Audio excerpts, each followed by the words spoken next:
grand dialogue. Sigi Kafoba. Le grand dialogue, l'émission des débats du studio Tamani sur votre radio. Shenni Beri. Halud Mauni. Shenni Beri. Sigi Kafoba. Le grand dialogue.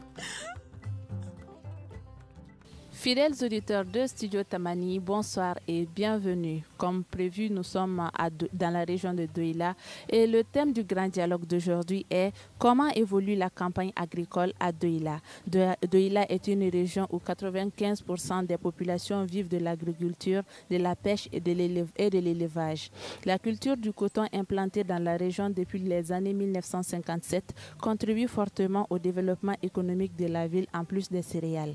La région a essuyé des pertes énormes lors de la campagne précédente avec l'invasion des champs par les jacides. Cette année, les autorités ont promis de prendre des mesures.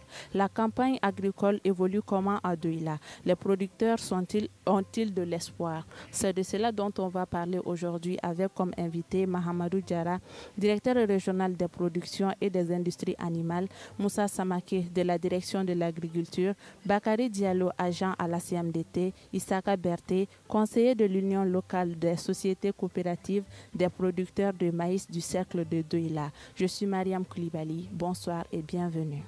Le grand dialogue.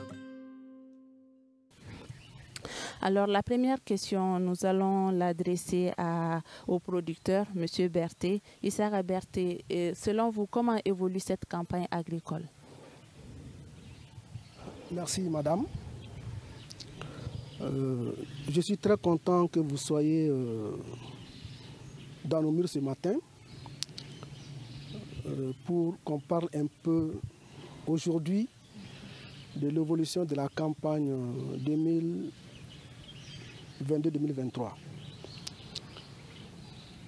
Comme vous l'avez si bien dans votre introduction, moi je suis le conseiller de l'Union locale des sociétés coopératives des producteurs de maïs du cercle de Douila. La campagne cette année au niveau du cercle de Douila,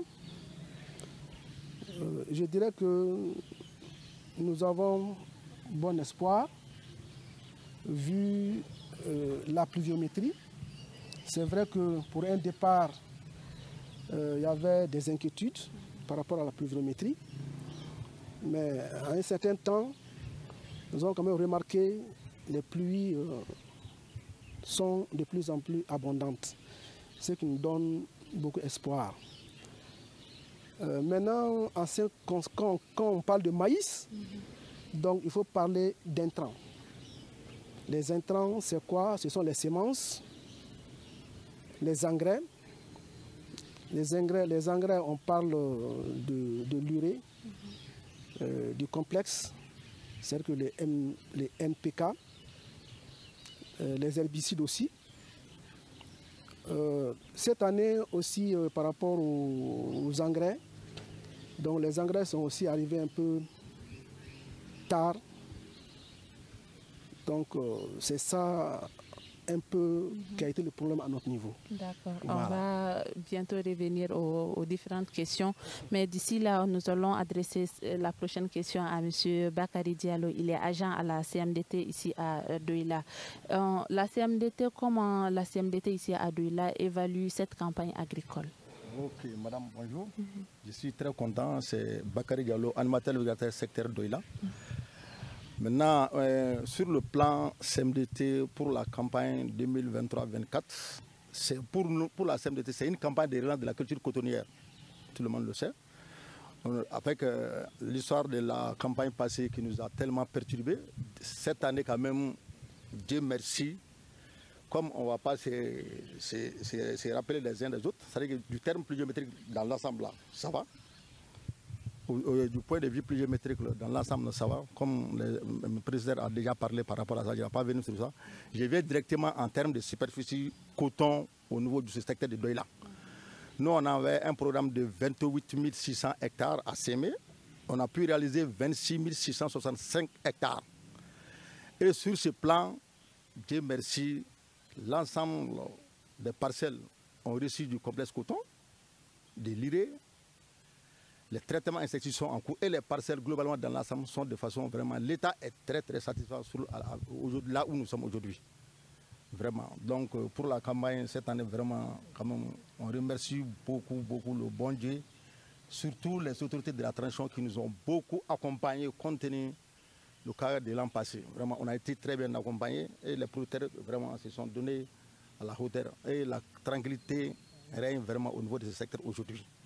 Maintenant, s'il faut parler, comme Madame l'a si bien dit, par rapport aux piqueurs suceurs de l'an passé, on va en venir. Ah, d'accord. Okay. On va en venir. Voilà. Et d'ici là, on va donner la parole à Mahamadou Diarra. Il est le directeur régional des productions et des industries animales. Monsieur Diarra, comment se porte le cheptel ici à Douila? Merci, madame. Aujourd'hui, vraiment, je suis très content par rapport à la présence de l'équipe. Au niveau du cheptel cette année, nous sommes dans une situation où nous pouvons vraiment espérer, puisque les pâturages sont abondants et les animaux vraiment vivent, effectivement, ils sont dans un état, dans mon point, très satisfaisant. Si la pluviométrie continue comme ça, je crois que la biomasse ne fera pas défaut. Mais seulement on pourra conseiller aux agro-éleveurs qui puissent faire des réserves par rapport au fourrage. Sinon, actuellement, vraiment, l'état, dans mon point, des animaux est très satisfaisant. Est-ce qu'on a une idée du nombre de cheptels qui existent ici au niveau de la région de Douila? Oui.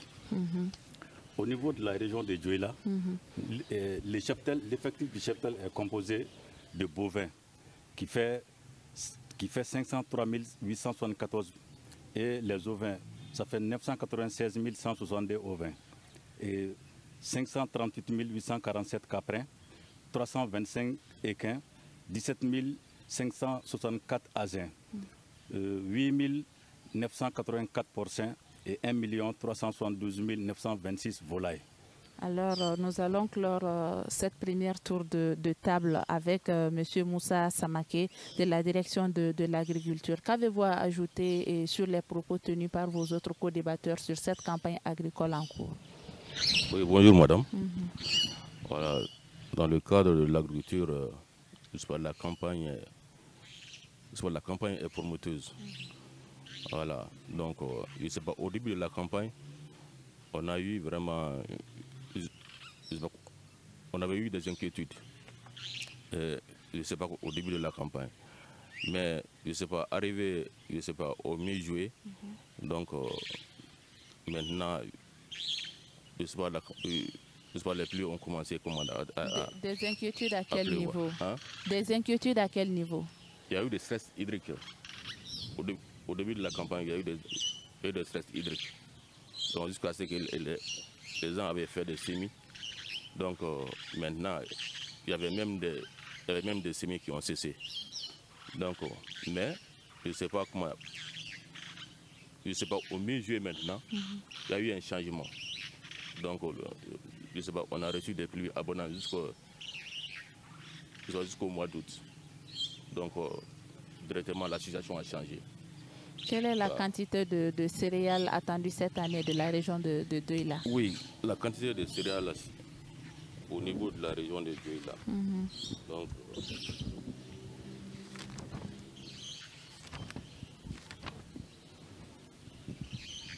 maintenant, par rapport au maïs, nous avons pour objectif, je ne sais pas comment dire. La quantité attendue? Estimée selon les autorités? Bon, moi j'ai eu des hectares, j'ai les superficies. Oui, allez-y. Voilà. Maintenant, les superficies en sorgho, il y a 144 350 hectares. Ça, c'est en sorgho. Bon, maintenant, en mil, il y a 72 765. Maintenant, en fonio, il y a 1750. Voilà. Maintenant, IRI, il y a 7497. Maintenant, sorgho et la réalisation maintenant, en riz, 7497. La réalisation en sorgho, il y a il y a 141 019 hectares. Maintenant, en maïs, il y a 125 297 hectares. Maintenant, en mil, il y a 72 423 hectares. Maintenant, en fonio, il y a 1749 hectares. Vu l'évolution de la campagne, pensez-vous que ce quota attendu sera atteint? Oui, vu l'évolution de la campagne, si vraiment, je ne sais pas comment, on a réduit vraiment des pluies, vraiment, la campagne sera prometteuse. La campagne sera prometteuse. Vous êtes du même avis, M. Issa Berté, vu l'évolution des plants et l'accès aux intrants?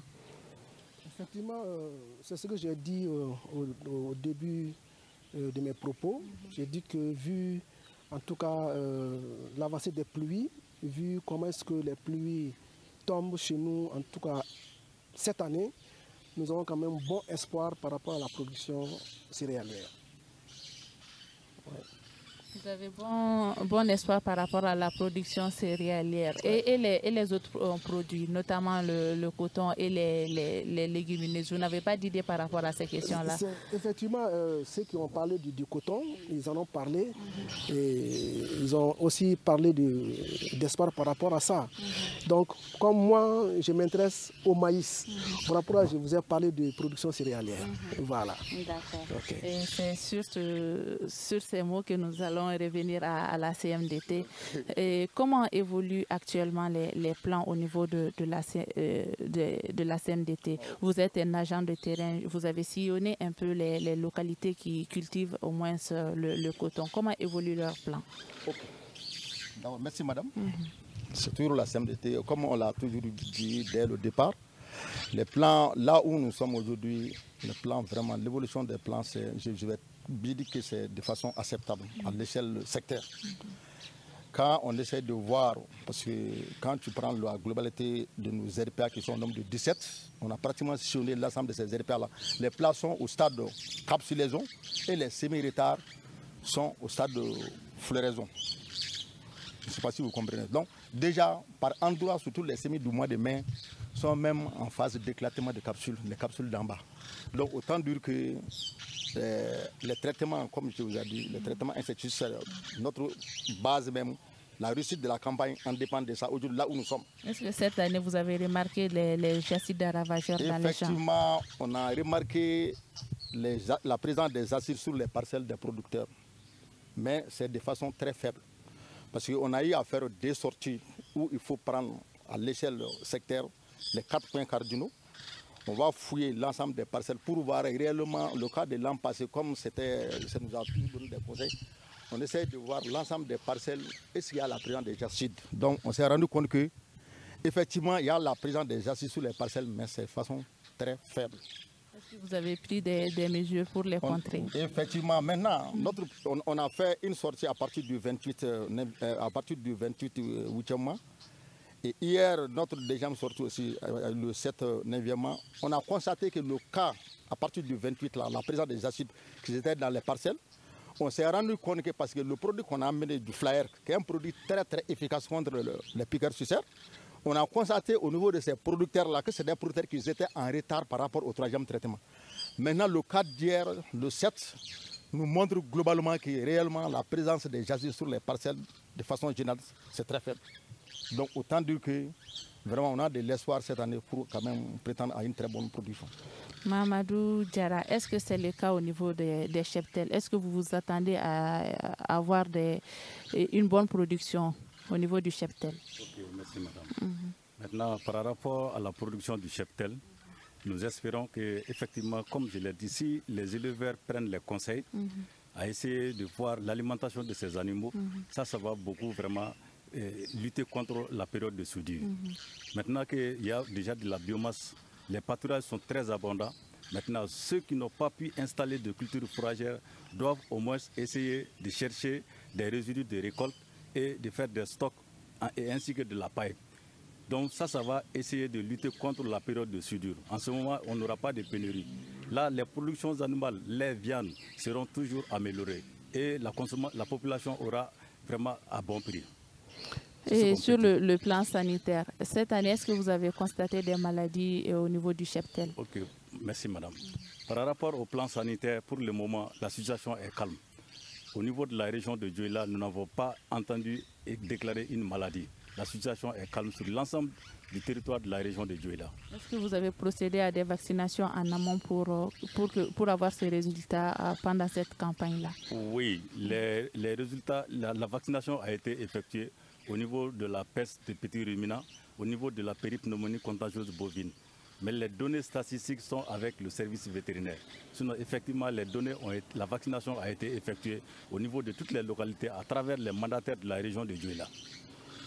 Alors, monsieur de la direction de l'agriculture, Bakary et Moussa Samake, aujourd'hui, quel est, selon vous, l'état des plants ici à Douala? Vous avez dit que y a eu les intrants sont à disposition et la pluviométrie aussi, ça va. Pensez-vous que les prévisions faites par les autorités pourront être atteintes avec l'appui des producteurs et autres acteurs du secteur? Et quelles sont les zones les plus productives de Douala? Quelles sont les zones les plus productives de Douala? Bon, je ne sais pas comment dire. Je ne sais pas, au début de la campagne, donc maintenant, je ne sais pas, on peut dire que les engrais sont venus en retard.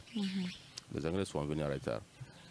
C'est en ce moment-ci que, je ne sais pas, on est en train de vraiment délivrer les cautions d'engrais. En train d'approvisionner vraiment les producteurs en engrais. Voilà. Donc, allez-y. Quel qu'en soit Alpha, avec l'aspect physionomie même de la campagne, donc on peut dire que vraiment la campagne sera promoutée si la pluie continue. Isaka Berté, est-ce que la culture du maïs a une place importante ici au niveau de la région de Douala dans le domaine de l'agriculture? Merci pour la question, madame. Le maïs est une culture très importante et qui est vraiment beaucoup produite dans notre région. Pour vous dire, quand je vous ai dit que c'est l'union locale des sociétés coopératives des producteurs de maïs de Douala, il est bon que je vous parle un peu de cette union-là. L'union aujourd'hui est composée de 35 coopératives parce que les coopératives sont les membres de l'union. Donc les membres individuellement sont au nombre de 825, dont 628 hommes et 197 femmes. Pour cette campagne actuellement, pour cette campagne 2023-2024, donc on a 1913 hectares emblavés. Donc pour cela, nous avons une production prévue de 7652 tonnes. Donc pour vous dire déjà, en tout cas au niveau de façon particulière en ce qui concerne l'Union, donc voilà la production qui est prévue. Maintenant, quand on prend la région, ça veut dire que, en tout cas, on espère beaucoup. Donc, au niveau de cette même union, nous travaillons avec Mali Protection des cultures. Mali Protection des cultures. Donc, cette structure nous fournit en intrants, c'est-à-dire que les céréales, les engrais, les herbicides. Donc là aussi, on a tenté de faire un choix de 5 coopératives. Donc ces 5 coopératives, on a travaillé, pour un premier temps, on va travailler avec MPC par rapport à ça. Mali Protection des cultures, c'est MPC. Donc pour cela, à leur niveau, quand tu as un hectare, parce que là, le remboursement se fait en nature. Quand ils fournissent tous les intrants, donc le remboursement, le paiement se fait en nature. Donc vu les intrants qui sont donnés, donc à l'hectare, on peut produire 6 à 7 tonnes. Donc le remboursement, ça fait 1 tonne 910 kilos. Donc ça, c'est le travail que nous faisons avec Mali, Protection des cultures. Au-delà de ça, l'union est organisée. Nous avons les producteurs, nous avons un commerçant, nous avons la banque, voilà les acteurs avec lesquels nous travaillons. Donc maintenant la banque, ça c'est la BNDA, et nous travaillons avec la BNDA dans le cadre de la campagne de commercialisation. Donc le commerçant, à l'approche de la campagne, on tient une assemblée générale, donc lors de laquelle l'union décide de ce qu'il faut vendre aux commerçants. Et lui, il est toujours prêt à prendre la production commercialisée au niveau de l'union. Donc voilà un peu comment est-ce que nous travaillons au niveau de cette union. Donc pour vous dire que vraiment cette année, nous pensons que le maïs va faire une bonne production. Est-ce que cette collaboration avec les banques, avec MPC et autres acteurs, est-ce que c'est rentable selon vous? Bon, oui, parce qu'avec MPC surtout, comme je l'ai dit, donc les intrants qu'ils nous fournissent, c'est de très bons intrants. Et bon, c'est déjà la deuxième fois que nous travaillons avec eux. Les producteurs ont même confirmé que vraiment les intrants qu'ils donnent sont de très bons intrants. Donc par rapport à MPC, vraiment il n'y a aucun problème. Bon, maintenant, en ce qui concerne la banque, on fait le montage du dossier de crédit, on monte le dossier, on a ça à la banque. Bon, généralement, la banque aussi, ce sont les sociétés coopératives qui font le montage de dossier par coopérative. Et maintenant, on adresse les différentes demandes de crédit au niveau de la BNDA. Et généralement, la BNDA, en tout cas, octroie ces fonds-là. Donc, nous pouvons dire qu'avec ces partenaires, vraiment, il n'y a pas de problème dans la collaboration. Voilà. Alors, le représentant de la CMDT, quelle est la place qu'occupe la production du coton ici dans l'économie de la région de Douala? Bon, madame, merci. Je dirais que la place du coton, pratiquement, ça c'est en tête de l'économie même de Douala. Parce que c'est une culture où pratiquement toute la population en dépend d'eux. Donc autant dire que c'est une culture pratiquement qui occupe en première place à l'échelle de la région, même voire même au Mali. Donc ce n'est pas une culture à négliger. Ça place au niveau même de l'économie nationale. De sa production jusqu'à la vente, vous intervenez jusqu'à quel niveau ici à Douala? Bon, au niveau de Douala, par exemple, comme je vous ai dit, c'est le secteur de Douala. Nous, on est directement lié à la production. Qui parle de la production agricole, cela veut dire que nous encadrons le suivi appui conseil au niveau des producteurs, des semis, traitements jusqu'à la récolte, voire même à l'évacuation du coton graine jusqu'au niveau de l'usine. C'est au niveau de l'usine maintenant que notre préoccupation s'arrête par rapport à ça. Donc la production, la qualité en dépend au moins en grande majorité au niveau du secteur. Et comment se fait cette collaboration avec les producteurs de la région? Bon, la collaboration avec les producteurs de la région, parce que comme on sait qu'au niveau du secteur, on a des RPA qui sont directement rattachés au niveau des OP dans les villages, voire même au niveau communal. Donc le contact, le suivi appui conseil, ça ne fait pas de défaut. Nous encadrons, on convertit avec les rencontres avec eux. Maintenant, le suivi appui au niveau des exploitations, c'est la CMT qui s'occupe de ça. C'est-à-dire la livraison des intrants, distribution, le suivi appui conseil, les formations des producteurs, même la récolte. C'est-à-dire que l'ensemble des maillots là, nous acheminons tout ça jusqu'à la rentrée du coton grain à l'usine de Grenaille. Alors, M. Mahamadou Diarra, quelle place occupe l'élevage ici à Douala dans l'économie locale? Okay, merci madame. Par rapport à l'économie locale, à la place de l'élevage dans l'économie locale, il faut sans doute qu'effectivement c'est très important.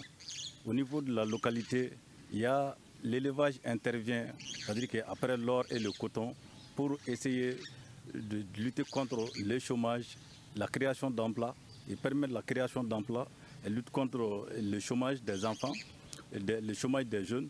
Et effectivement, l'élevage contribue beaucoup par rapport à l'amélioration de la valeur nutritive des aliments que nous consommons à travers les produits animaux, c'est-à-dire les produits d'origine animale, le lait, la viande, le miel. Donc, ceci permet d'améliorer considérablement le régime alimentaire de la population dans les familles. Est-ce que cette production impacte aussi le prix de ces aliments ici à Douala? Oui, la production importe les prix. Parce que si effectivement là, nous sommes dans une situation de bonne campagne, donc ça veut dire qu'effectivement les éleveurs auront effectivement suffisamment de lait et suffisamment, quand l'état des animaux aussi est très important, c'est-à-dire que l'amélioration est là, donc ça va donner au moins le rendement carcasse de l'animal sera beaucoup élevé. Et là, les productions de viande augmenteront considérablement pour la consommation au niveau de la population de Douala et environ. Est-ce que d'autres producteurs ou bien d'autres commerçants dans les autres régions viennent se servir par exemple du cheptel de Douala ici? Ok, merci madame. Donc, il y a éventuellement un marché à bétail, donc que ce soit au niveau de la région de Ségou, que ce soit au niveau de Bamako, du district de Bamako, la région de Koutiala, ceux-ci viennent sur le marché à bétail pour s'approvisionner en animal. Donc le marché hebdomadaire, c'est le samedi pour les petits ruminants et le marché de transit, ça c'est pour les gros ruminants, ça c'est le mardi. Est-ce que vous contrôlez un peu ce secteur à Douala ici? Oui, le secteur est bien contrôlé au niveau de Douala. Faites pour que le cheptel ne soit pas par exemple vendu aux autres localités et que Douala se retrouve un peu à sèche? Non, mais Douala ne reste pas à sèche. C'est-à-dire que là, on essaie de voir une partie du cheptel qu'on met à la livraison, c'est-à-dire pour lutter contre, pour essayer de satisfaire à nos besoins quotidiens. Sinon, tout le cheptel n'est pas vendu à la même période. C'est une partie qui est extraite pour faire face aux besoins cruciaux qui sont là. Alors, Monsieur Moussa Samake de la direction de l'agriculture, comment s'est fait la collaboration entre la direction de l'agriculture et les producteurs de la zone? Bon, la collaboration entre la direction de l'agriculture et puis les producteurs, c'est-à-dire nous sommes en bonne collaboration. C'est-à-dire, je ne sais pas comment les producteurs sont, je ne sais pas, organisés en des coopératives. Voilà, donc on travaille avec les producteurs, même dans le cadre de l'approvisionnement des engrais. Donc maintenant la DERA leur approvisionne en engrais, des engrais subventionnés. Donc il y a l'urée, il y a NPK. Voilà. Donc vraiment la collaboration est franche. Avec les producteurs? Oui, avec les producteurs, bien sûr. Et vous le confirmez, M. Berthet? Bon, oui. Parce que comme je dois parler du maïs, oui.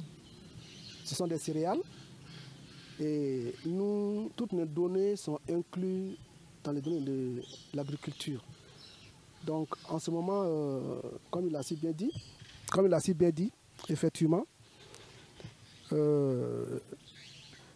nous espérons quand même sur une bonne production et la collaboration avec les producteurs, ça c'est l'union et membres.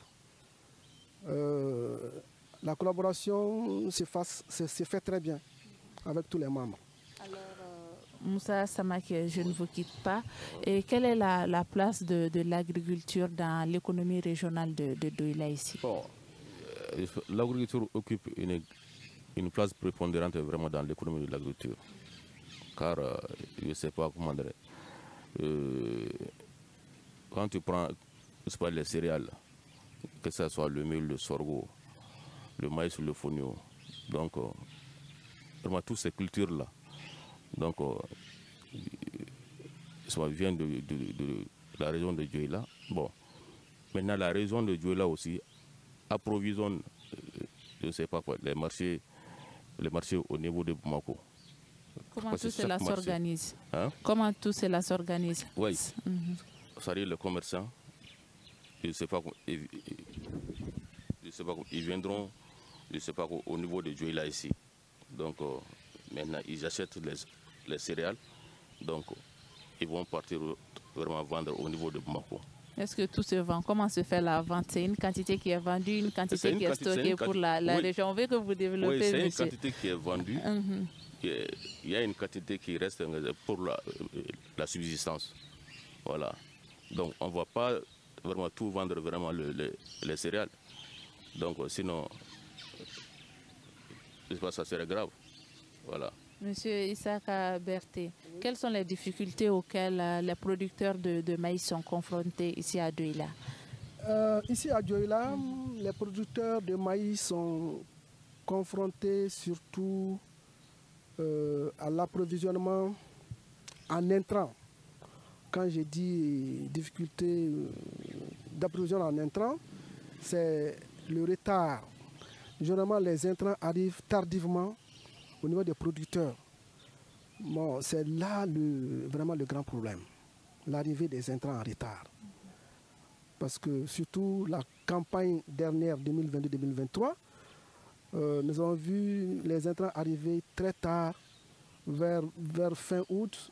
Bon, quand c'est le cas, là, les cultures sont déjà avancées, donc ça donne moins de production. C'est la difficulté majeure. En plus de la difficulté d'accès aux intrants, il y a quelle autre difficulté auxquelles les producteurs de maïs sont confrontés ici? Souvent, c'est un peu aussi les ravageurs par rapport au maïs. Donc, il y a les ravageurs souvent qui dérangent beaucoup les producteurs. Nous avons cru comprendre qu'il n'y avait pas d'unité de transformation ici à Douila. Est-ce que cela n'est pas aussi un défi majeur? Transformation des produits locaux. Des produits. Bon, là, ça c'est vrai aussi parce que nous, on avait même pensé à mettre en place des unités de production de maïs et même dans nos chaînes de valeur, on était sur ça. Mais en réalité, on n'a pas pu avoir une unité de production par rapport au maïs. Et l'accès aux routes? Les routes sont plus ou moins praticables. Parce que quand on prend un peu la zone, quand on va à Massiki, quand on va à Beloko, bon, quand les pluies sont très abondantes, vraiment c'est difficile. Surtout pour quelqu'un qui doit aller à Beloko, c'est pas facile. Donc l'accès par rapport à Beloko est très difficile. Bon, Massiki, bon, ça va, ça va dans cette localité, ça va, le trajet, ça va plus ou moins. Bakary, donc, oui, allez-y. Je voulais continuer pour dire que cette union a aussi comme partenaire le projet inclusif.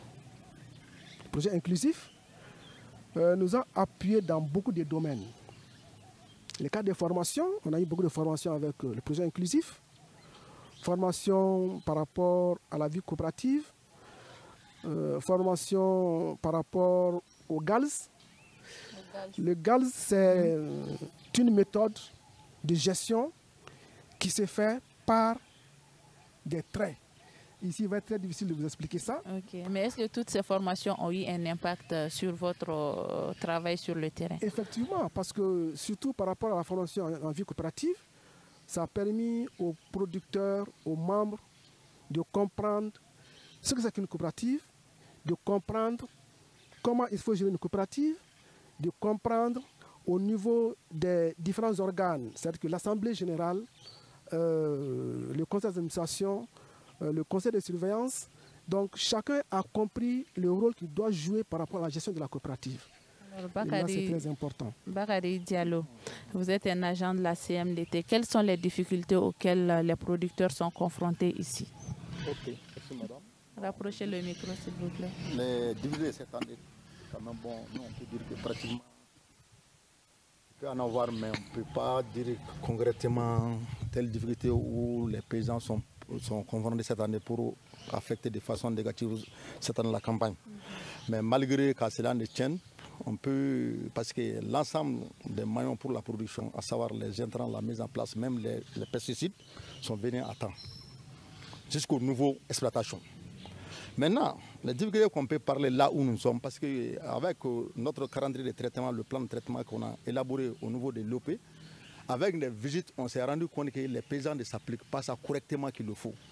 Par exemple, notre troisième traitement, qui est basé sur un produit anti-acide, qui est du flyer, on a constaté des retards par-ci, par-là. C'est ce qui se fait ressortir comme quoi qu'il y a souvent des cas des acides au niveau de quelques producteurs. Ils n'ont pas respecté le calendrier de traitement. Sinon, à part ça, là où nous sommes maintenant pour la campagne 2023-2024, on ne fait que remercier infiniment la transition par rapport à l'effort fourni en destination de nos producteurs. Mais qu'est-ce que les producteurs donnent comme raison à ce retard? Retard de... Pour pulvériser les champs, apporter des traitements aux champs. Le retard accusé, qu'est-ce qu'ils disent généralement? Il y avait un mot qu'on avait. Parce que nous, effectivement, du point de vue traitement, on a eu un problème cette année qui est indépendant de notre volonté. Vous savez qu'on travaille avec des pulvérisateurs à bas de piles. Il fut un moment où il n'y avait pas de piles au marché. Les appareils à pression au niveau de la CMT, pour le moment, nous, on n'a pas vulgarisé ça. Pour les premiers traitements par endroit, on a constaté que comme il n'y avait pas de piles sur le marché, il y avait un retard au niveau de pas mal de producteurs compte tenu que parce qu'il n'y avait pas de piles au marché. On les a même conseillé à quelques-uns maintenant de faire le traitement avec des appareils à pression qui n'est pas de notre donne. On a eu ce problème-là. Maintenant, le retard maintenant du troisième traitement maintenant avec le produit Flyer, on a rendu compte que comme c'est un nouveau produit, le producteur il est ce qu'il est. Il y avait un peu de réticence par rapport à ça. Il fallait multiplier le contact. Comme l'agent d'encadrement ne peut pas avoir les mêmes producteurs, vous savez que nous, on a à peu près, les chefs d'exploitation qui sont à peu près à 450 à 500 exploitations par zone. Tu ne peux pas toucher les mêmes exploitations au même moment. Donc, il y avait ces quelques retards par rapport à ça. Le non-respect du troisième traitement de Flyer qui nous a fait déclarer quelques-uns des cas d'exercice par-ci, par endroit. Mais à la longue, avec la multiplication maintenant des visites conseils, on va parvenir à maîtriser maintenant ces cas. Alors, Mahamadou Diarra, quelles sont les difficultés auxquelles sont confrontés les éleveurs ici à Douila? Merci, madame. Par rapport aux difficultés dont les éleveurs sont concernés, il y a effectivement des problèmes d'obstruction des pistes. À Douila et un peu presque dans toutes les localités du territoire de la République du Mali, il y a le problème de déplacement des animaux, puisque les animaux doivent se déplacer pour aller dans les périmètres, pour aller sur les périmètres ou les pâturages abondants à la recherche de l'eau ou du pâturage. Mais si ce déplacement n'arrive pas à être effectué en raison de l'obstruction des pistes que les animaux doivent suivre, il y a ce problème un peu partout. Il y a également l'insuffisance des ressources alimentaires, puisque les pâturages sont en train d'être réduits considérablement par l'exploitation abusive des parcelles pour les cultures. C'est-à-dire qu'il faut rationnellement utiliser effectivement notre environnement pour pouvoir mieux profiter de cette situation. Maintenant, au niveau de ça, il y a également les conflits entre agriculteurs et éleveurs. Donc vous le savez, ça c'est chaque année presque. Les conflits entre agriculteurs et éleveurs à cause de la divagation des animaux. Et effectivement, par rapport à ça, il y a les insuffisances en termes de ressources naturelles qui se posent avec acuité, surtout pendant la période de soudure. Sinon, actuellement, là où nous sommes, la situation elle est bonne. Mais comment vous les accompagnez dans ce sens? Dans le sens? Oui, comment vous accompagnez les éleveurs pour trouver des solutions à toutes ces difficultés? Bon, à toutes ces difficultés, il faut prévoir dans le plan d'aménagement des terroirs, c'est-à-dire que nous essayons de tenir compte de l'avis des éleveurs pour qu'ils puissent au moins s'occuper de leurs animaux. Mais il y a une action qui est là, on est agro-éleveurs.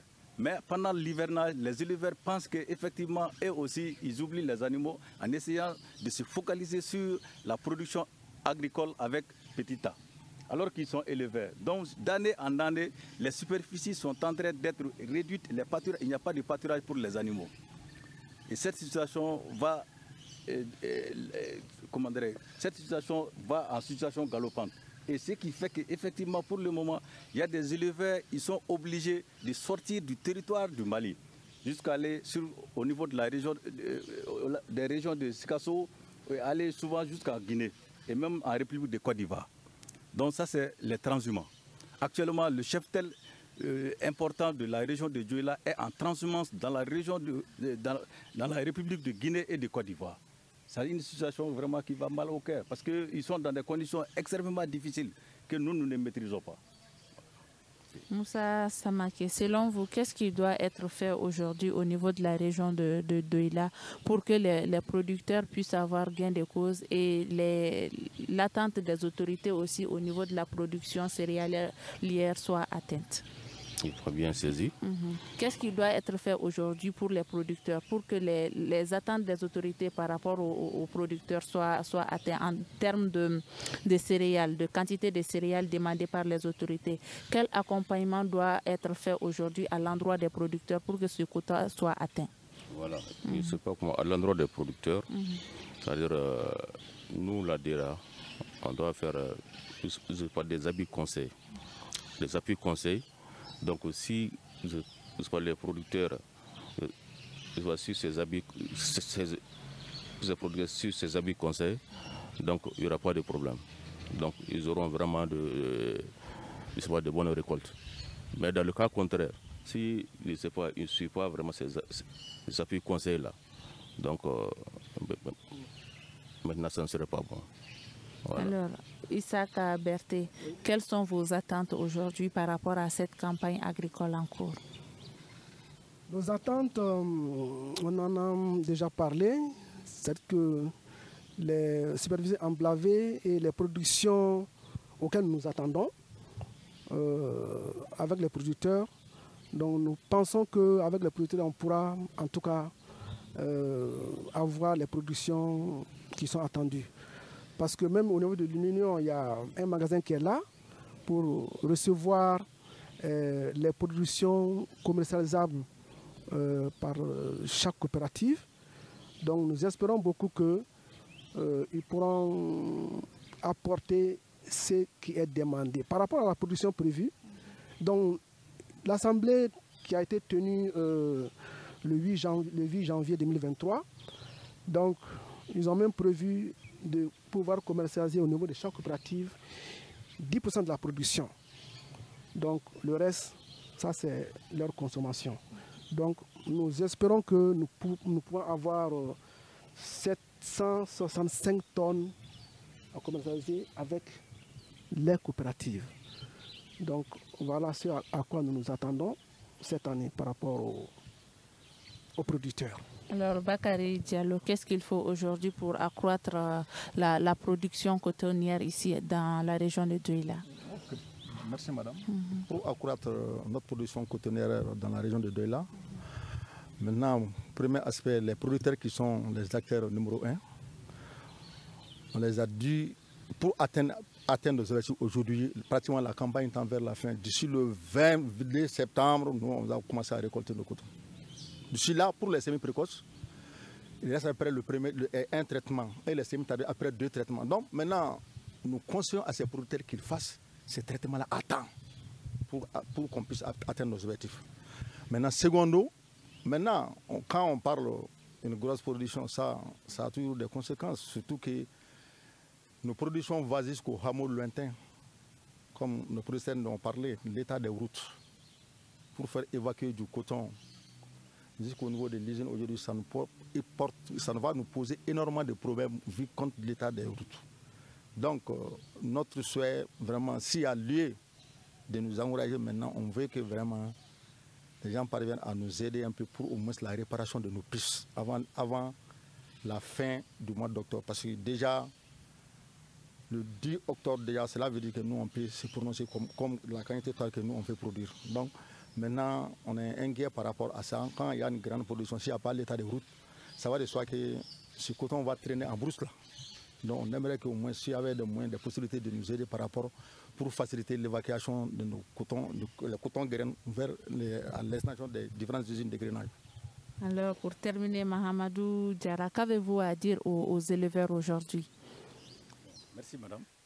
Par rapport aux éleveurs aujourd'hui, je crois que compte tenu de la situation galopante d'année en année, comme je l'ai si bien dit, les éleveurs doivent effectivement essayer de concevoir des stocks importants pour se préparer contre la période de soudure. Et éventuellement, ils doivent pouvoir aussi aller vers l'élevage intensif.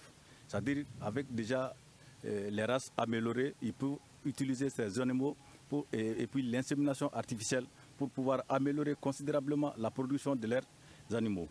Puisque nos races locales déjà ont un potentiel génétique très faible. Donc il faut aller vers l'insémination artificielle en essayant d'accroître ces animaux pour avoir des productions. Et ensuite, les éleveurs aussi doivent s'organiser pour pouvoir faire à leur niveau des travaux dont l'appui, l'accompagnement de l'État aussi va les permettre de pouvoir aller au-delà. Mais il ne faut pas toujours s'attendre. Il faut faire un peu. Donc, quelqu'un qui viendra pour vous accompagner, vous allez voir que vous allez faire chemin d'huile. Mais on est dans une situation où souvent les éleveurs pensent qu'effectivement tout doit venir d'ailleurs.